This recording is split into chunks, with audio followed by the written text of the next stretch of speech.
Se um dia alguém te perguntasse o que te torna especial, você saberia responder?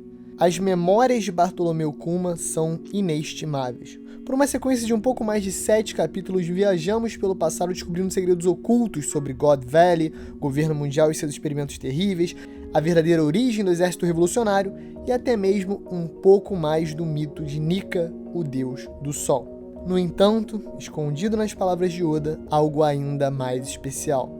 O fio narrativo que carrega essa história é o amor entre Bonnie e Kuma, pai e filha.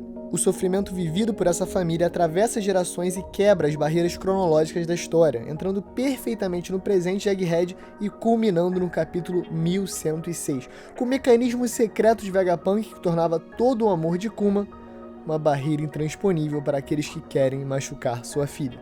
Mas entre as respostas e conexões do enredo, algumas perguntas ainda ficam no ar, principalmente relacionada à nova raça que parece ser a chave para entendermos o mistério de Nika e quem sabe até a origem dos D, Bucaneiro. Porque em um mundo tão diverso, com gigantes, sereias, tribos de braços e pernas longas, minks e muito mais, seria um crime nascer com sangue bucaneiro. Nós sabemos que existe algo de especial nessa raça, algo que aterroriza o governo mundial e contém a chave para descobrirmos a verdade sobre o século perdido. E hoje nós vamos entender as inspirações dadas pelo Oda, a sua origem na história e exatamente qual é a característica especial que torna os bucaneiros únicos. Esse é o segredo da raça dos bucaneiros. Fala galera, espero aqui, eu sou o Derek, teoria do Mr. UFO, que você pode ver aqui no link na descrição. Dá uma moral pra ele porque essa teoria foi muito bem feita. Adicionei algumas coisas minhas aqui também bem interessantes que eu quero comentar com vocês, mas realmente vamos falar agora sobre os bucaneiros de uma maneira que a gente nunca falou antes aqui no canal. Então deixa o like, se inscreve, dá essa moral pra gente. Alanzito, craque na edição como sempre. E, sem mais delongas, chama a vinheta.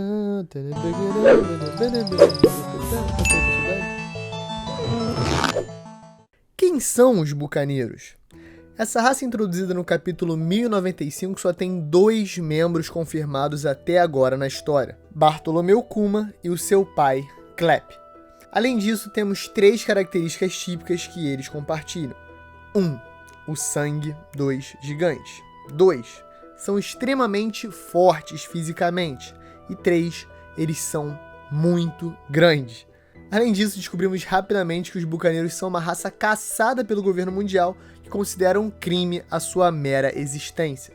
Sob essa perspectiva distorcida, nascendo como parte dessa raça, ou você vai ser instantaneamente morto ou transformado em um escravo. Junto com essa existência criminosa, os bucaneiros ainda transmitem a sua crença em Nika, o deus do sol, através das gerações, como vimos Clep contando para Kuma e depois Kuma contando para Bonnie sobre o herói que salvaria eles com a sua dança, risada e liberdade. Ok, essas são as informações básicas sobre a raça. Agora vamos nos aprofundar nos conceitos e possibilidades deixados até aqui pelo Oda, para entender qual é o segredo dos bucaneiros. Existem 2 outros personagens que ainda não foram confirmados, mas parecem muito ser dessa raça. O primeiro é simplesmente o homem mais forte do mundo, Edward Newgate. Assim como Kuma, ele é gigantesco e absurdamente forte. Sabemos que Oda gosta de brincar com tamanhos e usar um pouco dos elementos fantásticos da história para extrapolar. Vídeo Oden, que é um humano de 3 metros e 82 centímetros de altura. Mas o Barba Branca ele tem quase o dobro disso, com 6 metros e 66 centímetros. E curiosamente, a altura confirmada de Kuma é 6 metros e 89, o que é extremamente próximo ao Yonkou. Além disso, no capítulo 1100, o Oda aleatoriamente colocou uma cena bem suspeita. Durante o flashback, quando as figuras infames do mundo estão reagindo ao anúncio do novo Shichibukai Bartolomeu Kuma, do nada, a Álvida vira pro Kobe e fala: "Nossa, ele é tão grande quanto o Barba Branca." O que, claro, é um comentário justo e verdadeiro, mas parece muito específico para ser só jogado assim no capítulo, ainda mais com todas as suspeitas que envolvem a verdadeira origem do bigodão, além de ser o flashback dos bucaneiros, o flashback do Kuma. Ah, e pior, a foto do jornal nem é de corpo inteiro, então nem daria pra Álvida saber se ele tem o mesmo tamanho ou não do Barba Branca. Oda, eu tô de olho em você, Oda, eu tô ligado no que tu tá fazendo, não adianta você fazer de sonso, eu sei que tu é gênio. Ok, fora o aspecto físico, talvez até mais importantes são as outras similaridades entre os dois, aquelas que eu diria que são mais profundas e menos superficiais. A gente viu durante o flashback como Kuma tem uma capacidade de perdoar, amar e sacrificar gigantesca. Mas será que o mesmo não poderia ser dito sobre o Barba Branca? O amor que Kuma mostra por Ginny, Bonnie, o Reino de Sorbet e seus amigos lembra muito o amor inabalável que Barba Branca tem por sua tripulação, por seus filhos. É só lembrar dele abraçando o Capitão Scorro depois de ser traído. O coração do Barba Branca é gigantesco. A trajetória dos dois personagens nos faz compreender por que eles amam tanto, mas nunca compreender exatamente como. Talvez essa capacidade superior de compaixão seja um traço oculto da raça dos bucaneiros. Outro detalhe interessante é que, colocando o rosto dos dois lado a lado, podemos ver que eles têm o mesmo maxilar pronunciado nas laterais, além do formato do queixo e estrutura facial bem parecidas. Mas esse detalhe do maxilar chamou atenção também por lembrar o nosso segundo personagem, que provavelmente também é um bucaneiro. Estamos falando do Vurf, ou Vars, dependendo de como você pronuncia. Essa estátua encontrada em Skypiea, que também tem as laterais pronunciadas de onde saem suas presas. Claro, ele é mais que uma estátua. Ele é um deus admirado pelos povos do céu, que foi descrito como objeto de adoração eterna durante a saga. Além disso, em outros lugares de Skypiea, vemos artefatos arqueológicos, estátuas e até o cajado do chefe de Xandia, que lembram alguém parecido com Bartolomeu Kuma. Sério, olha o tamanho desse corpo e essa cabecinha, é igualzinho ao Kuma. Então existe uma possibilidade que os povos do céu tinham alguma conexão com os bucaneiros. Esse momento da teoria me deixa orgulhoso da comunidade global de One Piece. Bom, a gente sabe que Oda ama trocadilhos e jogos com palavras. Nessa parte da teoria, o Mr. Ufo citou o Chopper careca, @Sr. Werner, como alguém que ajudou ele a entender o significado de Bakan, o que eu acredito ser a primeira parte da palavra bucaneiro em japonês, deve ser Bakania. E aí o nosso querido Chopper careca explica que Bakan significa wheat straw, algo como palha de trigo, mas que em japonês também pode ser interpretado como Mugiwara, justamente a alcunha do nosso Luffy do chapéu de palha. Juntando com Niai, do japonês, que aparentemente significa looks good on you, do português fica bem em você, bom, juntamos tudo, temos a frase secreta fica bem de chapéu de palha.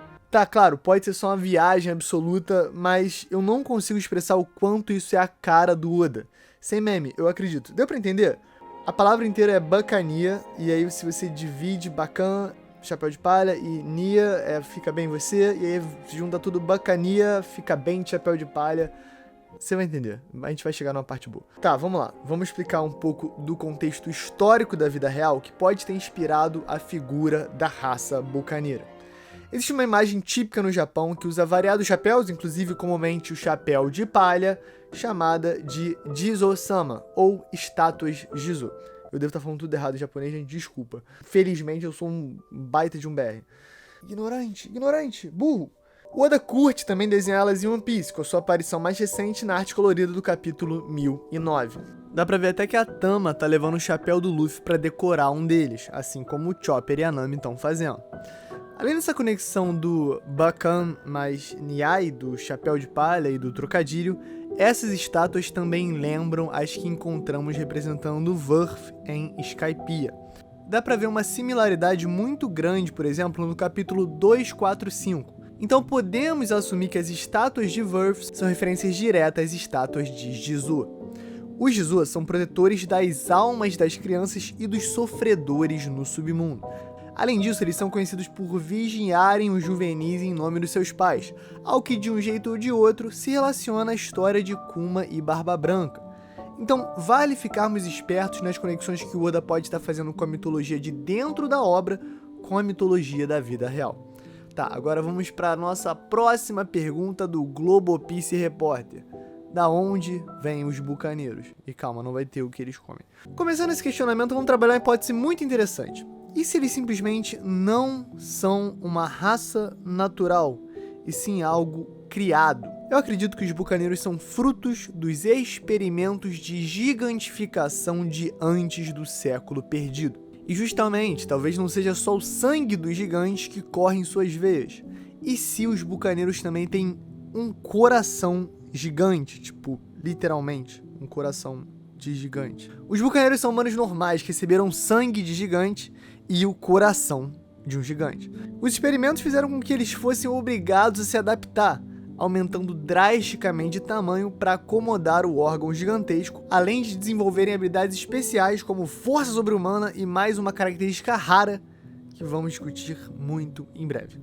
O interessante é que já referenciaram algumas vezes na obra sobre como Kuma e Barba Branca têm um grande coração.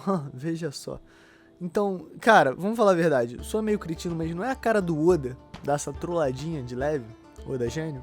Aí, um parênteses. Em japonês, existem duas palavras diferentes que representam o coração. Existe o Shinzo, que é o coração literal, órgão, e existe o Kokoro, uma palavra metafórica que une os conceitos de coração, alma, espírito e mente em um só. E olha que interessante, no capítulo 603 descobrimos que Kuma protegeu Tauzen Sunny por 2 anos durante o time skip. E pela primeira vez na história, nós poderíamos realmente desconfiar que talvez o Kuma não fosse um vilão, talvez ele fosse um personagem do bem. E aí você sabe qual é o título do capítulo 603? Kokoro no Tometeoke. Em português, mantenham isso em seus corações. E não para por aí. Capítulo 563, Barba Branca é traído pelo Capitão Squirtle, o turbilhão da aranha, mas mostrando seu pai, o diferenciado, o abraça e o perdoa, se culpando por deixar seu filho idiota ser enganado. Nesse capítulo, ele declara em resposta a ser chamado de fraco pelo Crocodile como eles são cada um apenas um homem com um coração. E esse é justamente o título do capítulo. Um homem, um coração. Os bucaneiros terem um coração especial faz sentido com a temática da resposta do Vegapunk no capítulo 1104. Quando indagado por Jay Garcia sobre como é possível o aparecimento de Kuma na ilha, em sua resposta ele diz: minha única explicação é que aconteceu por causa do amor. A combinação do coração gigante nos bucaneiros vai além da ciência. É por isso que é tão perigoso. Eles não são simplesmente ultra fortes, é como se tivessem a habilidade de lutar por seus sonhos, mesmo depois da morte. Isso é representado perfeitamente pelo Barba Branca se mantendo em pé, mesmo depois da contagem absurda de dano que ele recebeu durante a guerra de Marineford, e Kuma ainda protegendo Bonnie mesmo depois de ter sua consciência completamente desligada e apagada por Vegapunk pelos anos de experimentos. É como se eles fossem manifestações em carne e osso das palavras de Hiruruki e também Gold Roger. Quando, verdadeiramente, uma pessoa morre. Barba Branca seguiu até o fim seu sonho, ter uma família e ajudar um jovem pirata a alcançar seu destino. Kuma também seguiu e meio que segue até hoje o seu sonho. Ele se tornou um herói e salvou Bonnie, mesmo depois de tudo que sofreu em vida. Agora, vamos falar de um certo capítulo 780, que também tem coração no título e envolve um cara que tem tatuagens em formato de coração e comeu a fruta que parece um coração. Em A Maldição do Coração, Doflamingo oferece um acordo para Trafalgar Law. Em troca da cirurgia perene da Opp no Mi, ele garantiria para o médico qualquer coisa que ele desejasse. Claro, uma ironia cruel do demônio celestial, no entanto, pode nos apontar também para uma possibilidade antiga do enredo. Caso a Opp no Mi tenha sido responsável pela criação da raça bucaneira, o que faria sentido, já que aparentemente elas foram criadas pelo Reino Antigo, antes mesmo do século perdido, na época que Akuma no Mi era basicamente feira da fruta, né, e era usado no dia a dia, no cotidiano, se Egghead está apontado de maneira correta aí pelos conceitos. Talvez os corpos alterados dos bucaneiros poderiam garantir qualquer coisa que eles desejem, claro, de maneira metafórica. Algo que os tornaria especialmente perigosos para o governo mundial e estranhamente sincronizados com o despertar do Nika. Imagina sua liberdade absoluta com que ele luta. É basicamente um conceito parecido. Então, se um antigo usuário da Opp no Mi colocou o coração de um gigante dentro de um humano, isso até que faria sentido com o mangá, já que vimos a Opp no Mi trocar os corações dos chapéus de palha entre si durante o arco de Punk Hazard, o que praticamente confirma a hipótese que seja possível sim uma troca de coração entre raças, porque não custa nada lembrar, o Chopper é uma rena, que é uma espécie completamente diferente do resto do bando, que geral é uma coisa tipo uma raça. Ironicamente, Punk Hazard também é o primeiro momento no mangá onde citam os antigos experimentos de gigantificação, que aparentemente estão sendo reproduzidos há séculos pelo governo mundial. Tá, agora vamos voltar um pouco aos conceitos envolvendo Verth, os Jizo e também os povos dos céus de One Piece. Talvez na antiguidade os bucaneiros tenham sido criados para serem guardiões divinos, né? Esse era o propósito original deles. E no japonês, eles seriam considerados Yojimbo, que é uma palavra que contém o ideograma de Kokoro, o coração metafórico da língua japonesa, e que também significa guardião. Então, assim como o papel dos Jizo na cultura japonesa, eles poderiam ser sim os grandes protetores dos povos dos céus, em especial as suas crianças, os inocentes. E o crime que torna a existência dos bucaneiros ilegal para o governo mundial seria justamente esses papéis de guardiões. Na antiguidade, os bucaneiros enxergavam Nika como o guerreiro da libertação, porque Nika traria o amanhecer, que marcaria o período de liberdade dos bucaneiros de seu dever imposto pela sua criação artificial. Isso seria até um paralelo ao capítulo 301, quando a Robin cita as palavras do Poneglyph. Abre aspas, cuida para que tuas razões não fujam ao teu coração em silêncio. Somos aqueles que controlam a história com o soar do grande campanário.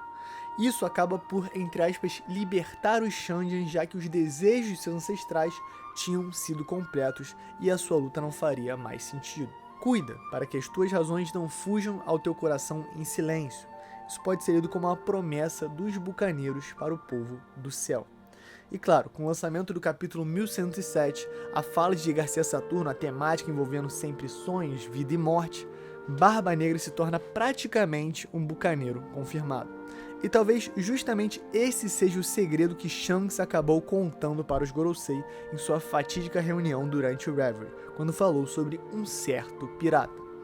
Então a raça artificialmente criada para proteger, cujo amor e compaixão sobrenatural os torna capazes de lutar por seus sonhos até após a morte. Um eterno motor de liberdade, os guardiões dos inocentes e um dos maiores perigos para o governo mundial. Esse é o segredo da raça dos bucaneiros. Então, galera, essa foi a teoria. É a intensa teoria. Tem vários aspectos diferentes, tem conceitos da obra direto, tem conceitos da vida real, tem conceitos mitológicos, teológicos. É interessante, é curiosa. Eu acho que é um pouco viajada, vai um pouco fundo, mas são essas teorias que podem ser os maiores acertos também, porque quando o Oda faz referências, muitas vezes ele vai bem fundo. Esse tipo de teoria que realmente se arrisca em falar uma coisa além, fazer uma conexão mais longa, às vezes tem que ser apreciada por isso. Eu acho que é um dos motivos de ter trazido aqui pro canal, eu achei bem bacana nesse aspecto, e eu acho que também combinou muito bem com o último capítulo, as hipóteses de Barba Negra Bucaneiro, combinando junto com Kuma e Barba Branca. Mas enfim, galera, me conta aí o que vocês acharam. Eu dou 2 cachimbos e ponto 3 nota. Então vou fazer que nem a apuração de quarta. Acadêmicos do Mr. Uvo, Raça do Segredo dos Bucaneiros, nota 2.3 cachimbos. É isso, galera. Um beijo, um queijo, muito obrigado pela edição. E deixa o like, se inscreve. Cara, por favor, deixa o like, comenta uma coisa. Faça o engajamento fluir. Deixa o engajamento fluir. Se não se inscreveu, pelo amor de Deus, se inscreve. É isso, galera. E valeu.